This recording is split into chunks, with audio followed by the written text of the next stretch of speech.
Hey,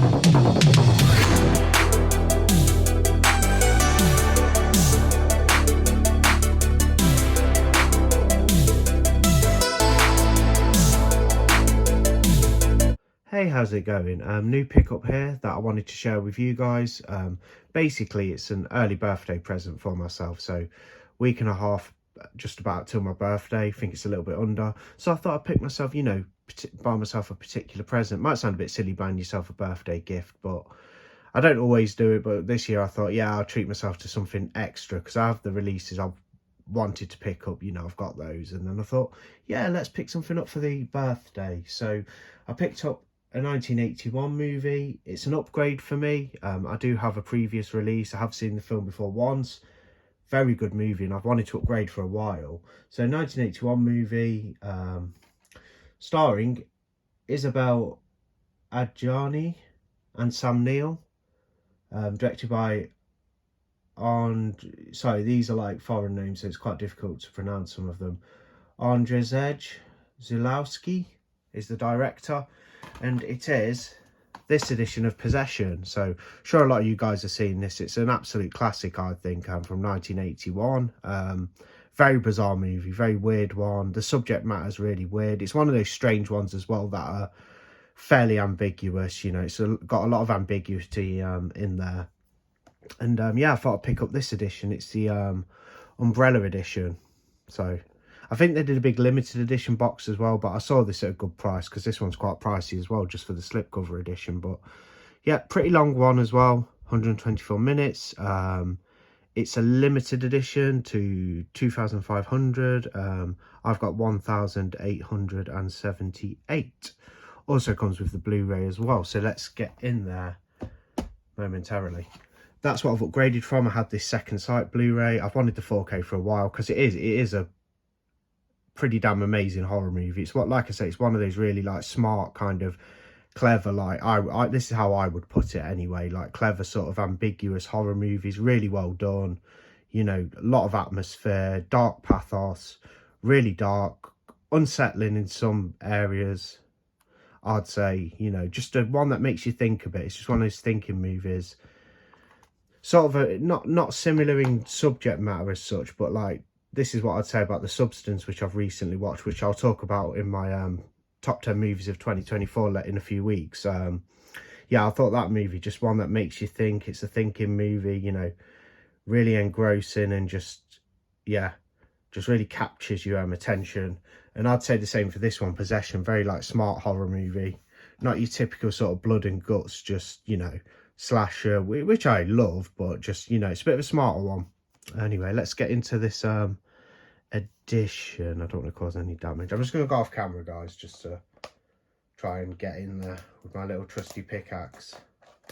Don't worry, it's not a real pickaxe. It's actually an accessory that came with a Sackhead Jason Voorhees NECA figure. So right, let's get in here.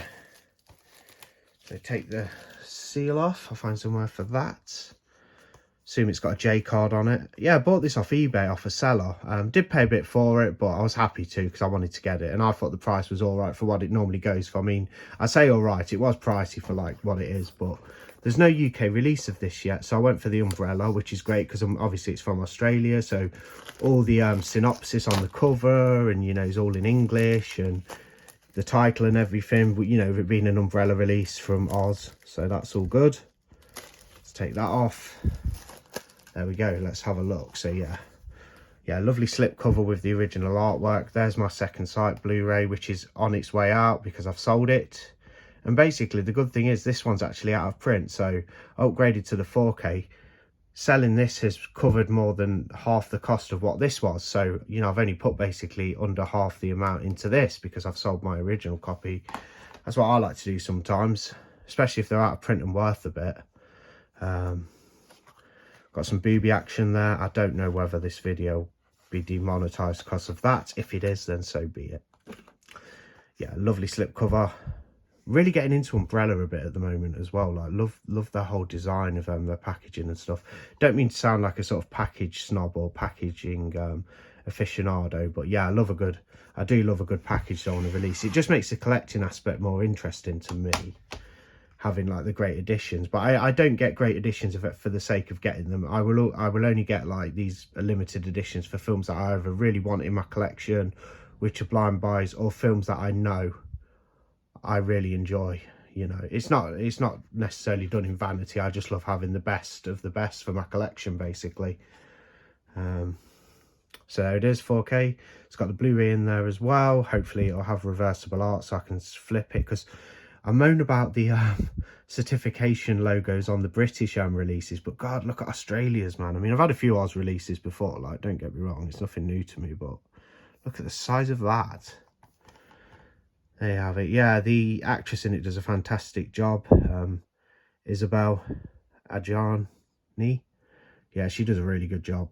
There she is there with Sam Neill. Sam Neill's great in it as well. Such a good actor, Sam Neill. Like, mainly, most people probably know him from Jurassic Park, but he's done so many other good movies as well. I mean, he's fantastic as Damien in the Omen Part 3 as well.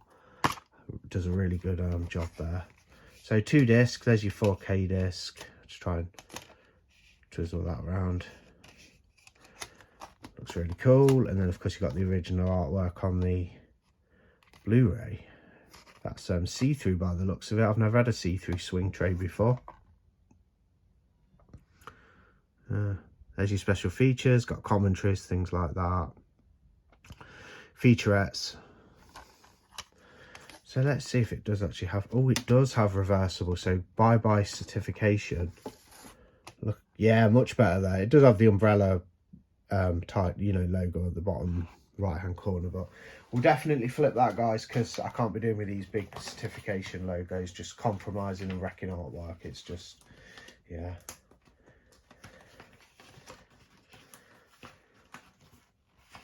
Worth moaning about as well, because maybe eventually, if enough people moan about it or what have you, maybe on releases they'll just put the certification on the back like they do in the USA, which is a far better way of doing things, a better practice per se, you know, if you will. I'll do a review on this. I have seen the movie before, so I'm going to go watch the new 4K a little later, and then obviously on the video in a few minutes or seconds or what have you, there'll be a review for it, because I will film one.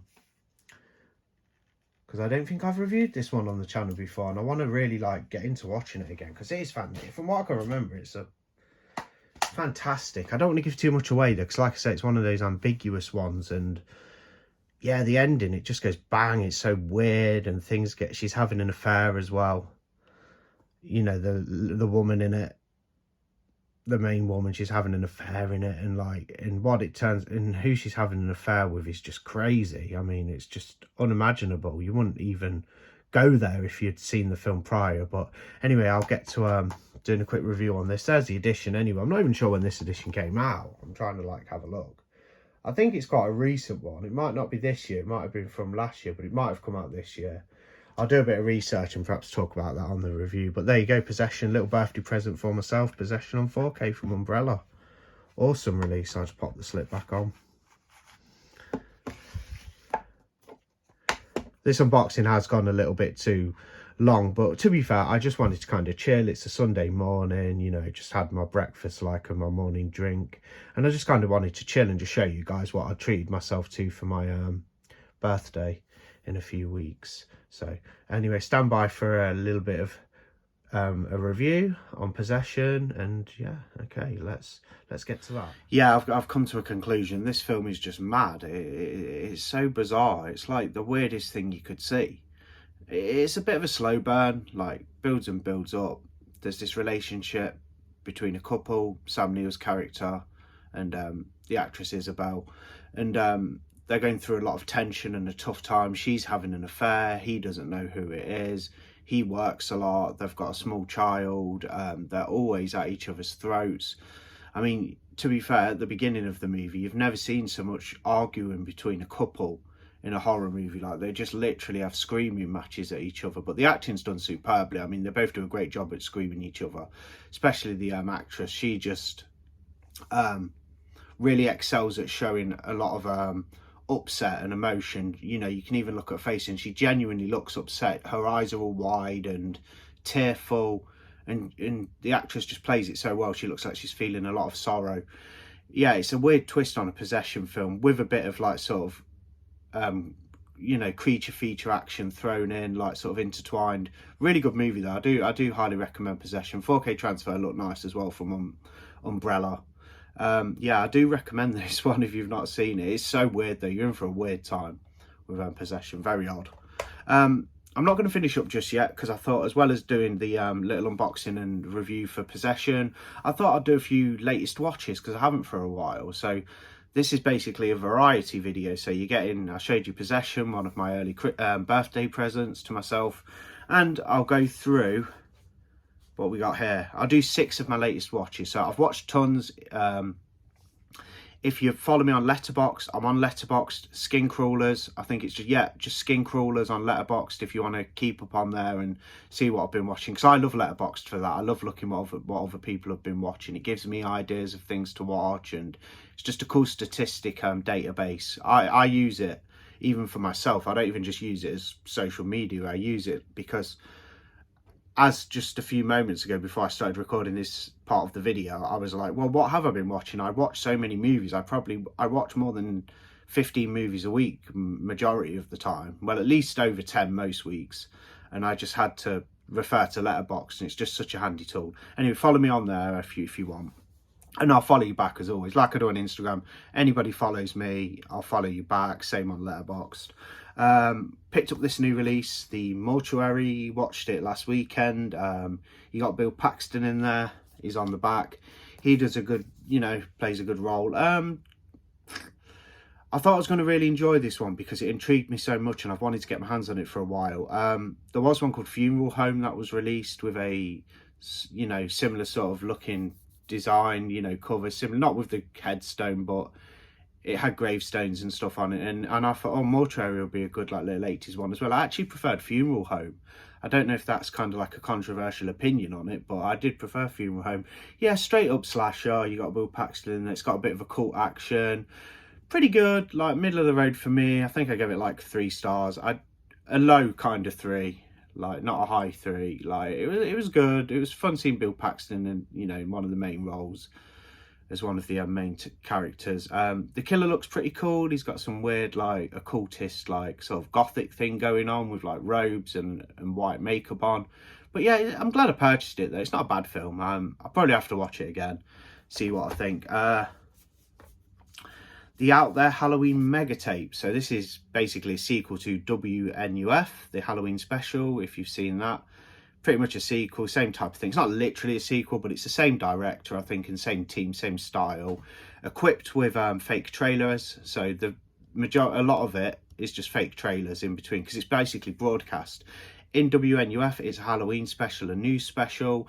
In this one, it has a talk show, which is really fun to watch with like crazy characters and guests. And at the end, it has like an UFO kind of alien like program that's meant to be from the 90s. I think this is set in like 97 or something.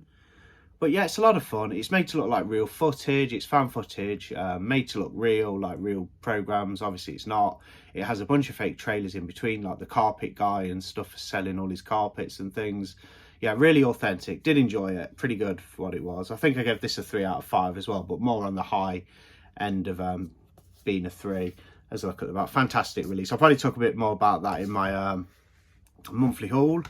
One I needed to get around to, picked it up last summer in like 2023 I think it was, and I'd not got around to it for ages, and I finally did the other day, and it was alright. It was a good time, and David Harbour was pretty fantastic in it, and that's Violent Night.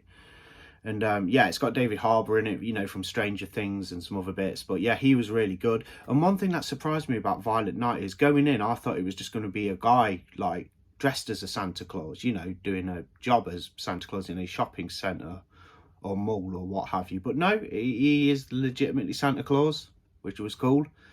It pretty much illustrates that at the beginning when he flies off in his sleigh. Basically he goes to this house, this mansion, where this rich kind of family matriarch, or whatever you call them, is like the head of the family. The mum is like really wealthy, and these bunch of criminals have basically infiltrated the mansion, and it's up to Santa Claus to save the day, save the kids, save the family, from the violent criminals. Yeah, it was good. Some other good acting as well. John Leguizamo, he was good in it. Remember him? He was in like Land of the Dead and Night Owl, I think, and a lot of like 90s stuff he was. But he's in this as well as the main villain. He was fun, had some really good lines. I can't remember them all now, I should have wrote some down. But yeah, I thought David Harbour was fantastic, and the violence is up there. It's damn right bloody and pretty gory, and some nasty bits. You got some eye gouging action, and it caters for horror fans really with the violence. And then of course it's a good action film as well, and a comedy. And David Harbour I thought was fantastic as Santa Claus, absolutely brilliant. Rewatched The Dawn That Dripped Blood, second time viewing it. Yep, really good slasher movie. Do like this one. It's got a kind of dark feel to it, dark like look. It's very dismal looking movie. It's set at dormitories over Christmas on an university campus in America, and yeah, it's just a good straight up slasher with a bit of a twist. Really, really good. I do recommend this to a slasher fan if you've not seen it. I do enjoy it. That's The Dawn That Dripped Blood. Very dark movie though. A lot of it's, the lighting's really dismal and stuff. And I watched a couple more bits to go through. I'm not doing everything. Like, this is not everything I've watched. Head over to Letterboxd if you want to see that. I might even do another video talking about some of my latest watches. But I did watch this short animated movie. It's only 61 minutes, and that is a DVD. So I actually watched the DVD. Picked it up last year for about £1. And that's Winnie the Pooh, A Very Merry Pooh Year. So you might think I'm a little bit silly and childish for watching this. Well, I used to love Winnie the Pooh as a child, and my mum always tells me, like, you were just crazy about Winnie the Pooh when you was a little toddler. And yeah, I still enjoy it. I mean, I couldn't watch it for too long. I think 61 minutes is a stretch as well for Winnie the Pooh. At my age, being an adult, it's hard to kind of focus on these things. But it's endearing, it's charming.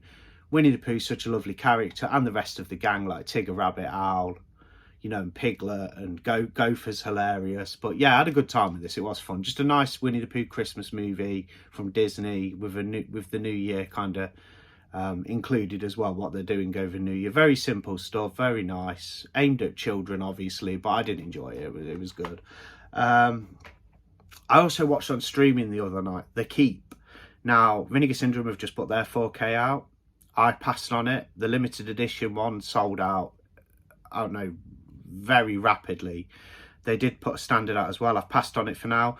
I thought it was okay. There's a lot of hype around this film. I think it's because it's one of those kind of like lost movies that like people haven't seen, and it's not been on it's not kind of had great physical media releases. I think it's had a few DVD releases, obviously video cassette back in the day, maybe. Not too sure about that. I'm sure it has. But yeah, it's made its debut on 4K. Don't think it's had a Blu-ray before. Imprint are also putting it out as well. And so it's got a lot of hype around it. People like the film. It's sought after. People are hyped and pumped for the VS release. As far as the film goes, I didn't think that much to it personally. I thought it was kind of okay. The final 10 minutes are a bit more interesting when they're sort of inside that other like realm in the keep, with the weird figure and, the weird sort of demon figure guy thing. And there's a bit going on there. But the film, for the majority of it, I found it really slow. It's from director Michael Mann. Apparently he disowned it or something. It's not that bad. It's kind of an okay film. I found it a little bit tedious throughout, but yeah, each to their own. I can see why people are fussing about it because it's a Michael Mann movie and it's a lost one. The acting wasn't too bad. Thought the acting was all right. But yeah, I had a look at The Keep and on streaming and by the way, if you're not, if you fancy watching The Keep and you're a bit on the fence about purchasing the physical media releases either from Vinegar Syndrome or Imprint, which is on the way, it's on Paramount Plus, this streaming service. They actually have it on there. It's just been recently added The Keep on Paramount Plus. That's where I viewed it. May get it eventually. If I'm going to buy The Keep, I'm just going to get the standard edition in a Vinegar Syndrome sale further on down the line. I didn't think that much to the movie. Again, another one that gets a 3 out of 5, but more of a kind of low end 3 for me. Not like a high 3, it's like a low end sort of 3. That's some of my latest watches anyway. What have you been watching lately? Do let me know in the comments section. Like, comment, subscribe. Plenty more content on the way. I'll be doing an unboxing and review of the new edition from Second Sight Films of Creep from 2014, not to be confused with the 2004 Creep. The one with, this is the one with the crazy guy who gets that other chapter film, a documentary for him, and then he starts to get really weird and odd. There's also the Creep tapes on Shudder at the moment, the series of it with the same actor, which is pretty good as well. I need to finish that show. But yeah, Creep tomorrow, and then there'll be more stuff in the week. So thanks for watching. I'll catch you later.